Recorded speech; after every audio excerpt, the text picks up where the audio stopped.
అందరికీ నమస్కారం.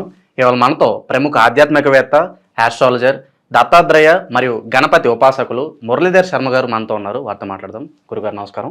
మహాదేవ శ్రీమాత్ర నమః. గురుగారు, సెప్టెంబర్ నెలలో మీనరాశి వారికి ఎలాంటి ఫలితాలు ఉండబోతున్నాయి కాస్త వివరించండి. తప్పకుండా అండి. ఇక్కడ ఒక విషయం ఏమిటి అంటే, ముందుగా కూడా ప్రతి వీడియోలో కూడా నేను చెప్తూ ఉంటాను, వ్యవహారిక నామము జన్మనామము వేరుండి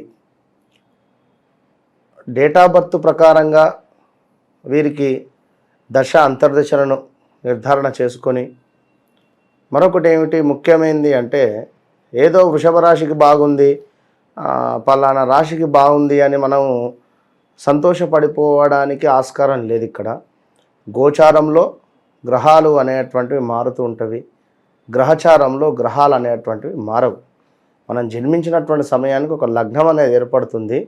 ఆ లగ్నాన్ని ఆధారంగా చేసుకొని మనకు కొన్ని గ్రహాలు ఉండేటువంటి స్థానాన్ని బట్టి, సప్తమ స్థానము వివాహానికి సంబంధించింది, పంచమ స్థానము మనకు అబ్రాడ్ కావచ్చును, ఉన్నతానికి సంబంధించింది, సంతానానికి సంబంధించింది, ఇలా ఏ ఏ గ్రహాలు ఎక్కడెక్కడ ఉన్నాయి అనేటువంటిది అదొక పరిశోధన, అదొక విద్య అది.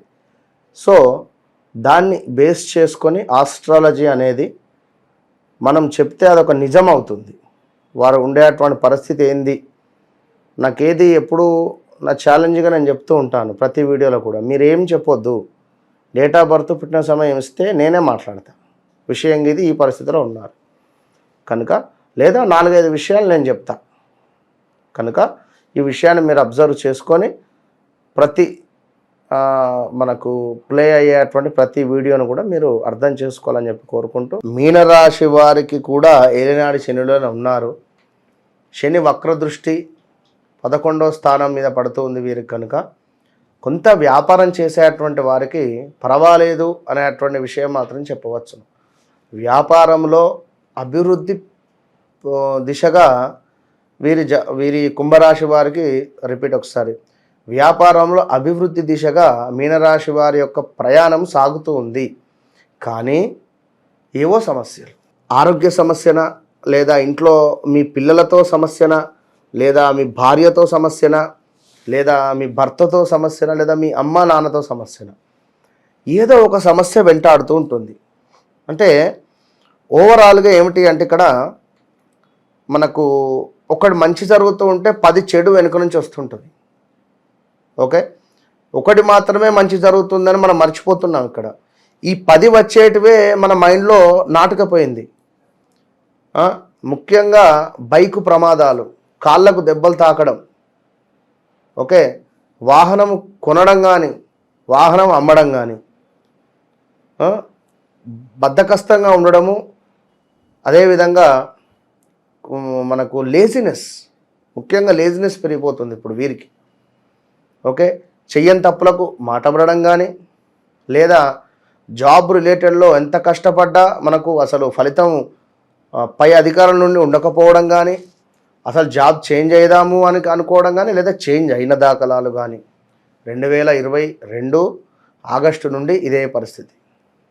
22 ఆగస్టు నుండి మార్పు లేదు.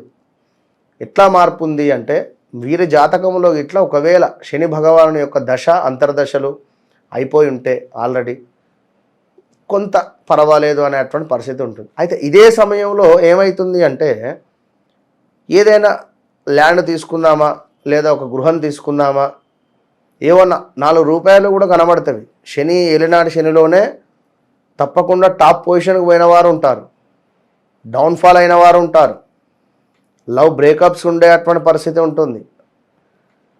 వివాహము ఇక సెట్ అయింది, వారు వద్దనడం కానీ, లేదా ఎంగేజ్మెంట్ దాకా వచ్చింది, వారు వద్దనడం కానీ, లేదా భార్యాభర్తలలో అన్యోన్యత లోపించడం కానీ, ఓకే, లేదా లవ్వర్స్ అనేటువంటి వారు, వీరిద్దరు లవ్వర్లు, లేదా వీరిద్దరికి ఒక రిలేషన్షిప్ ఉందని బయటపడడం కానీ, సీక్రెట్ ఏదైతే మెయింటైన్ చేస్తున్నామో అది బయటపడడం కానీ, ఇలాంటి సిచ్యువేషన్స్ ఎన్నో ఎదుర్కొని ఉన్నారు ఆల్రెడీ, ఖచ్చితంగా నేను చెప్తున్నా. లేదా ఎవరికైనా డబ్బులు ఇచ్చి రాకుండా ఉండడం కానీ, ఇలాంటి సిచ్యువేషన్ నుండి ఈ సెప్టెంబర్ నెలలో శని వక్ర దృష్టి వల్ల కొంత లాభం జరిగేది ఉంది. ఏ రకంగానైనా లాభం అయితే ఉంది, ఏదో ఒక్క లాభం మాత్రం జరుగుతుంది. కానీ 10 సమస్యలు అయితే వెంటాడుతున్నాయి. గమనించుకోండి. చేయి వృత్తులందు ఆటంకాలు, అధికమైనటువంటి కోపము కూడా పెరిగేటువంటి పరిస్థితి. అది ఈ కోపం కూడా ఎక్కువసేపు ఉండేటువంటి పరిస్థితి. అనాలోచిత అంటే అసలు ఆలోచన అనేటువంటిది లేకుండానే చేసేటువంటి పనులు కానీ, చేసినటువంటి పనుల గురించి కానీ వాదనలు ఇబ్బందికరమైనటువంటివి. ప్రయాణ ప్రమాదాలు చెప్పుకున్నాం మనం. ప్రయాణాలలో కొంత జాగ్రత్త. ఇప్పుడు ఎట్లా అవుతుందంటే రోజు వెళ్ళే ప్రయాణమే అయినా ఎందుకో ఈ మధ్యలో కొంచెం బాడీ అలసిపోయేటువంటి పరిస్థితి ఉంటుంది. ఇదే త్రోవలో రోజు వెళ్తున్నాం, కానీ గత 1.5 year నుండి అలసత్వం, బాడీ బద్ధకంగా అయ్యేటువంటి పరిస్థితి. ఇంకా మంచి చేయకపోతే చెడు అవ్వడం, గృహమందు కలహాలు, అది అన్నదమ్ములతో అయినా, అక్క చెల్లెలతో అయినా, తండ్రి కొడుకులకైనా, ఇలా ఎవరితో అయినా, బంధుమిత్రులతో వైరము, ఇష్టమైనవి అమ్మడం అంటే ఇక్కడ బైక్ కుదబెట్టుకోవడం కానీ, కార్ అమ్మడం కానీ, బంగారాన్ని అమ్మడం కానీ, కుదబెట్టుకోవడం కానీ, ఇలాంటి సిచ్యువేషన్స్ కూడా ఎదురవుతాయి. ఇంకా పెద్దలతో తగాదాలు అస్సలు పనికిరావు. అలాంటి సిచ్యువేషన్ వస్తే సప్పుడే కూరుకోండి. వారితో తగాదాలు పెట్టుకుంటే మాత్రము మీరు చాలా కొలాప్స్ అయ్యే పరిస్థితి ఉంటుంది. వృత్తి ఏదైతే పని చేస్తున్నారో పని చోట కూడా కొంత చికాకులుగా ఉండేటువంటి పరిస్థితి. అసందర్భ ప్రేలాపనలు, నలుగురు మాట్లాడుతున్నారు, మీకెందుకు, అవసరం లేదు కదా. మొన్న ఏం జరిగింది, ఏదో సమ్ ఇన్సూరెన్స్ కంపెనీకి సంబంధించి ఒక ముగ్గురం మాట్లాడుతున్నాం. ముగ్గురు మాట్లాడుతూ ఉండగా ఒకరు మధ్యలో వచ్చి, ఈ కంపెనీ వీరు వేస్ట్, వీరిది నేను చేశా, వీరితో నాకు ఏం లాభం లేదు, వీరిది ఎంత ఇదే అని చెప్పి ఏదో అక్కడ నీకు సంబంధం లేదు. అక్కడ ముగ్గురు మాట్లాడుతుర్రు, నువ్వు మాట్లాడినావు, చలో మరి నువ్వు అన్నదానికి ఏమిటి అంటే వారు చేసింది ఏదో చిట్టి, నేను చేసేది ఇన్సూరెన్స్. ఇది ఆ చిట్టీకి షూరిటీలు లేనిది ఎవరిస్తారు? ఉదాహరణ ప్రైవేట్ కంపెనీ ఒకటి, దానికి షూరిటీ ఉండాలి ఖచ్చితంగా కూడా. 5 lakhs 10 lakhs చిట్టీకి షూరిటీలు ఉంటేనే వారు ఇస్తారు ప్రైవేట్ కంపెనీస్. ఇదేంది ఇన్సూరెన్స్, నీకు దీని గురించి తెలియదు. మీరు మధ్యలో వచ్చి మాట్లాడేసరికి ఏమైంది, ఇక్కడ మీ విలువే కోల్పోతారు కదా. కనుక అలాంటి పరిస్థితులు ఉంటే మౌన వ్రతం పాటించండి, మీకు అనవసరం అది. కొత్త పనులు ఏవైతే చేయాలి అనుకుంటారో తప్పకుండా మీ యొక్క జన్మ జాతకాన్ని చెక్ చేసుకొనే మీరు ముందుకు వెళ్ళండి. లేదు అనుకుంటే ఇబ్బందికరంగా ఉంటుంది. శ్రమకు తగ్గ ఆదాయము మాత్రము లభించటం లేదు ఈ యొక్క నెలలో. తప్పకుండా ఇంటి అందు మీ యొక్క కులదైవం ఎవరైతే ఉన్నారో వారిని దర్శించుకునేటువంటి ప్రయత్నం చేయండి. కులదైవానికి సంబంధించినటువంటి పూజలు కానీ ఏమైనా ఉంటే తప్పకుండా అందరూ కలిసి ఒకసారి చేసుకునేటువంటి ప్రయత్నం చేయండి.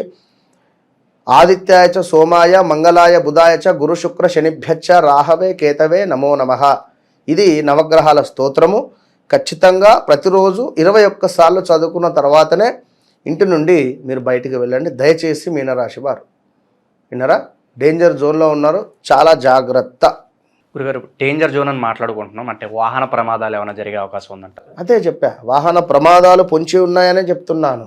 ఇప్పుడు మన వెనకాల ఒక హంతకుడు ఉన్నాడు, కత్తి పట్టుకొని రెడీగా ఉన్నాడు. మనకు భయం ఉంటుందా ఉండదా? వీడు ఎప్పుడు పొడుస్తాడో తెలియదు. పొడుస్తా అని చెప్పిండు, ఇంటిమేషన్ ఇచ్చిండు, కానీ ఏ రకంగా పొడుస్తాడో తెలియదు.